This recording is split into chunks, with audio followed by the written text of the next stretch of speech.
o Santo Graal, a Arca da Aliança, seu famoso tesouro.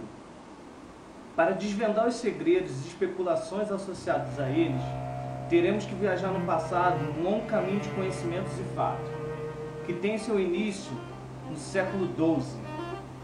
Hoje, iremos falar sobre os Cavaleiros Templários.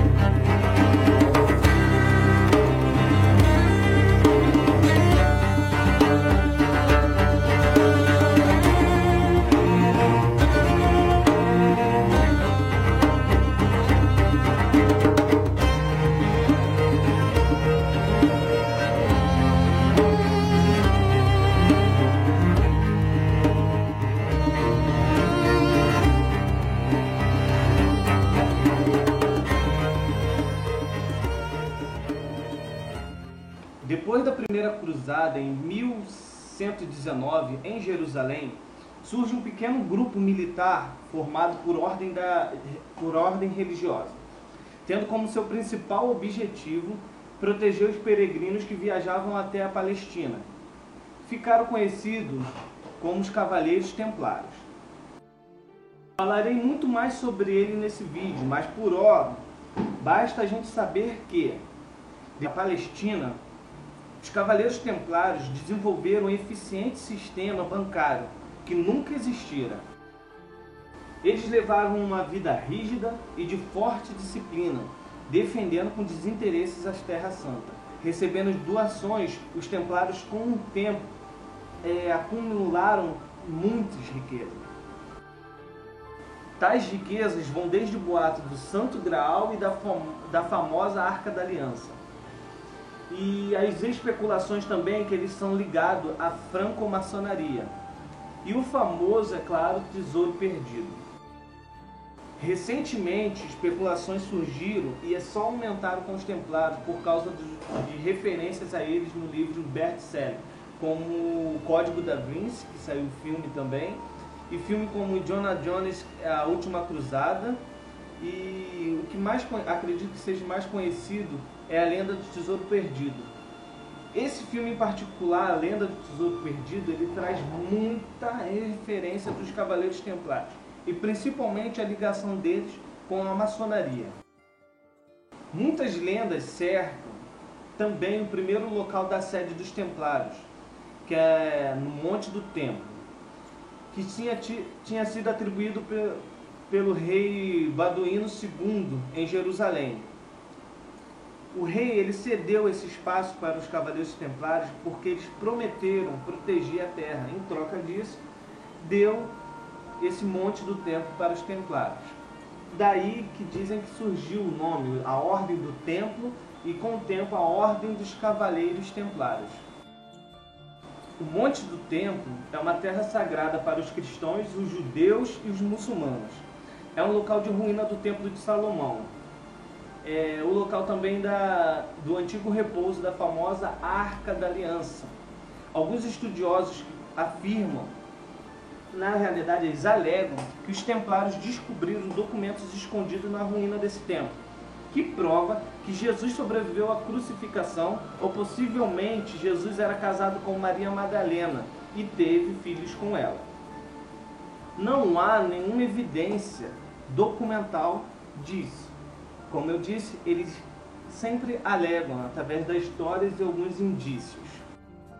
Os templários financiavam, através de muitos empréstimos, muitos reis naquela época.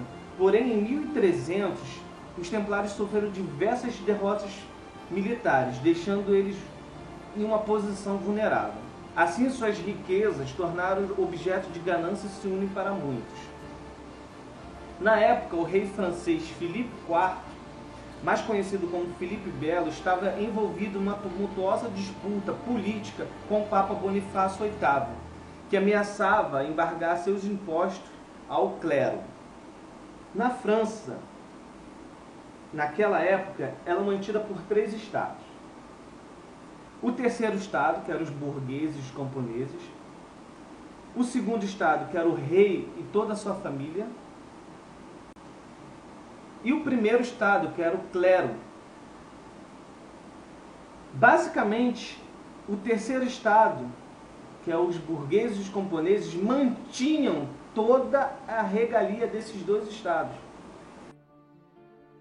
Tal agressividade do rei contra o sumo pontífice era principalmente devido à corte francesa estar falida. Agora, com o Papa firmemente sob o controle do rei, Filipe voltou-se aos cavaleiros templários e a sua fortuna, é claro. Então denunciou os templários à igreja por heresia. Então, em 1307, com o consentimento do Papa, Filipe ordenou a perseguição aos cavaleiros templários, incluindo o grão-mestre Jacques de Molay, que foi acusado de sacrilégio e satanismo. Nos dias atuais, recente descoberta de um pergaminho de Chinon nos arquivos de Vaticano parece absolver os templários dessas acusações de heresias que foram cobradas a eles naquela Inquisição, numa sexta-feira 13 de outubro de 1307. Cópias desse documento foi até publicado em 2004. Voltando um pouco, em 1312, o Papa, agora como um boneco do rei, emitiu uma ordem que suprimia totalmente os templários e confiscava a riqueza. Claro que os templários já sabiam da intenção do rei Filipe, e quando seu exército invadiu o castelo dos templários, não achou nenhuma moeda do fabuloso tesouro templário, nem a Arca da Aliança, nem o Santo Graal. Estes foram enviados em 12 galeões para fora da França. Assim, os templários deixaram de existir naquela data em diante. Muitos de seus membros, inclusive o grão-mestre Jacques de Molay, foram torturados e obrigados a se declararem réus confessos para uma myriadade de crimes, inclusive uma lista de 127 acusações e 9 subitens. Estas incluíam tais como reuniões noturnas, homossexualismo. Esse homossexualismo era baseado no símbolo da ordem, que tinha 2 soldados montados no mesmo cavalo. Cuspir na cruz, negrar a Cristo. Entre essas acusações do templário havia uma que envolvia o tão famoso Baphomet.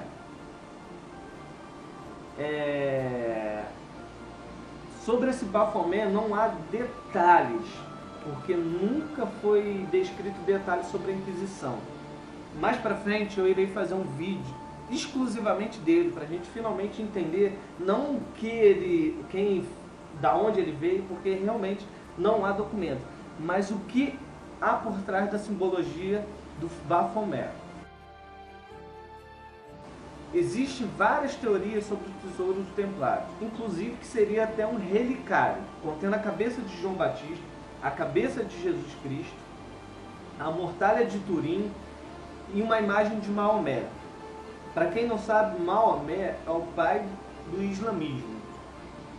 E entre outros tesouros, outras relíquias. Este Jacques de Molay foi queimado vivo em praça pública. E muitos templários também foram mortos assim também. Outros fugiram para outros países, e a gente vai abordar um pouco isso também. Vamos falar um pouco desse Monte do Templo. Esse monte foi comprado pelo rei Davi, o qual Salomão ergueu o grande templo de Jerusalém. Mais tarde foi destruído por Nabucodonosor. Naquela época, os grandes construtores, arquitetos, eram maçons. Então há um grande início que os maçons eram tanto os construtores do templo original como do segundo templo. Aqui os templários descobriram os segredos dos maçons junto com muitos dos seus conhecimentos naquele tempo. Alguns estudiosos, parte de pesquisadores, afirmam até que os cavaleiros templários podem ter encontrado segredo no rolo de cobre de essênios nos túneis sobre o Monte do Templo. Que isso pode explicar as acusações de heresias que mais tarde foram postas sobre os cavaleiros templários na Inquisição medieval. Há uma grande lenda atrás disso. que eu gostaria de contar para vocês. O último grão-mestre da ordem, como eu já falei, era Jacques de Molay. Foi queimado vivo na fogueira em 1314 por ordem do Filipe IV. Diz a lenda que de Molay lançou sua maldição sobre a morte do rei e do Papa Clemente V. O Papa Clemente morreu apenas um mês depois. Filipe morreu mais tarde naquele mesmo ano em um acidente de caça. A sucessão ao trono da França passou rapidamente através do filho de Filipe para o Luís X. Durou apenas 2 anos, deixando uma mulher grávida que deu à luz a um próximo rei, que era Dom João I. Mas o bebê viveu apenas 5 dias antes de sucumbir. Naquela época, provavelmente foi por causa de veneno. O trono passou então para outro filho de Filipe IV, para o Filipe V, mais conhecido como o Alto, que foi coroado com 23 anos de idade, mas morreu aos 29 anos.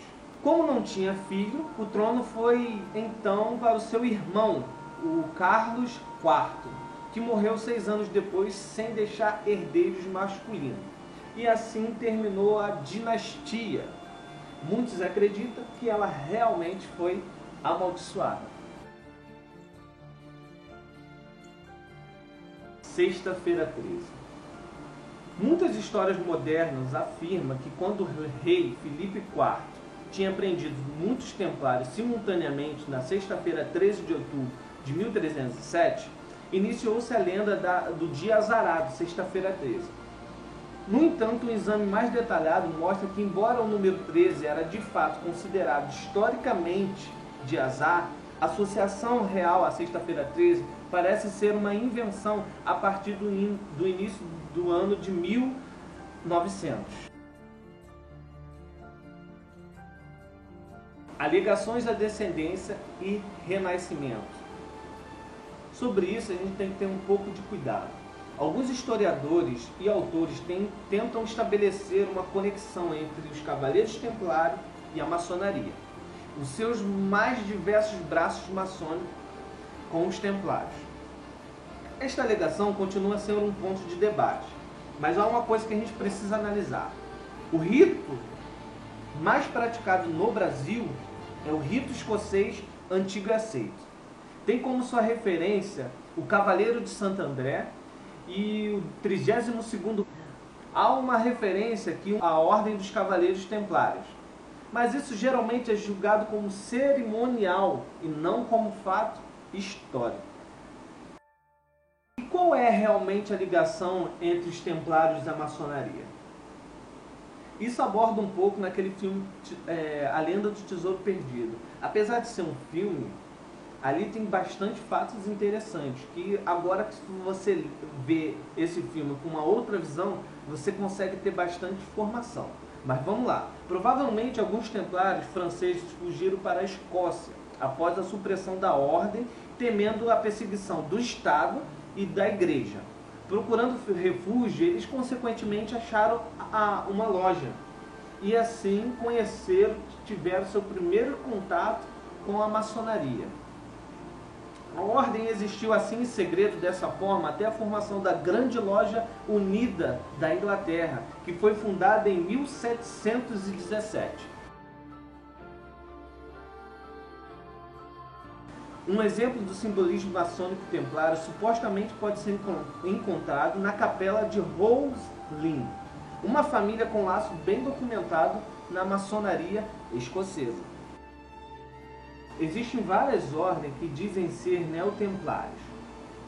A Ordem do Templo Solar é um exemplo famoso de um grupo neotemplário, fundado em 1984. Existem várias outras ordens que se autotitulam descendentes ou renascidos da Ordem dos Templários. Uma dessas organizações é a Ordem Suprema Militar do Templo de Jerusalém, uma ordem ecumênica cristã baseada nas tradições medievais dos Cavaleiros Templários.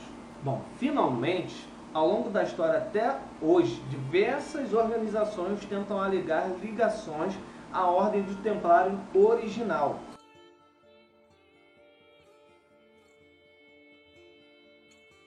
O descobrimento de um novo mundo. há uma história interessante por trás disso aí. Usado nas caravelas de grandes navegações, foi símbolo também desse descobrimento. Embora a Ordem dos Templários foi oficialmente dissolvida em 1300, alguns acreditam que os Templários podem ter fugido para o Novo Mundo, seguindo antigas rotas de Viking, fazendo o descobrimento desse Novo Mundo. Em Portugal, os Templários não dispersaram, mas mudaram seu nome para Cavaleiros de Cristo. Em 1492, esse grupo foi acusado de ter fornecido navegadores para a viagem de Cristóvão Colombo, e a cruz da ordem foi caracterizada nas velas de seus navios. Porém, não há nenhuma evidência real para apoiar isso, mas, de fato, é intrigante.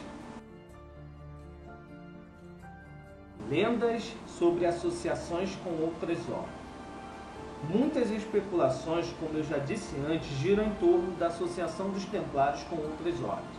Esta questão é adicionalmente confusa porque algumas ordens, como a maçonaria, passou a adotar esse símbolo e as tradições do Templário em 1700, então não bate com os Templários. Historiadores e teóricos de conspirações afirmam que os Cavaleiros Templários armazenaram conhecimentos secretos, ligando até a outros assuntos, como os Rosacruzes, os Cátaros, o Priorato de Sião, Rei Arthur e os Cavaleiros da Távola Redonda, o Hermetismo, relíquias do Evangelho Perdido, como o do Tiago, Maria Madalena e Jesus, ligações com o Rei Salomão, Moisés e, finalmente, Hiram Apife. Para quem estudou um pouco maçonaria, conhece desse último personagem que eu disse. E, finalmente, também com o Antigo Egito. Isso, por sua vez, tem contribuído para os Cavaleiros Templários ter várias influências sobre a cultura popular, seja ela em filmes, em séries, em livros principalmente. É o que deixa mais interessante. Esse é o mundo fantástico dos Templários. Espero que vocês tenham gostado. Dê sua sugestão de próximos vídeos. Eu estarei fazendo outros vídeos sobre ordens. Eu preferi começar pelos Templários pelo fato de ser bem no início mesmo, essas ligações com outras ordens. E espero que vocês tenham gostado. Até a próxima. Valeu!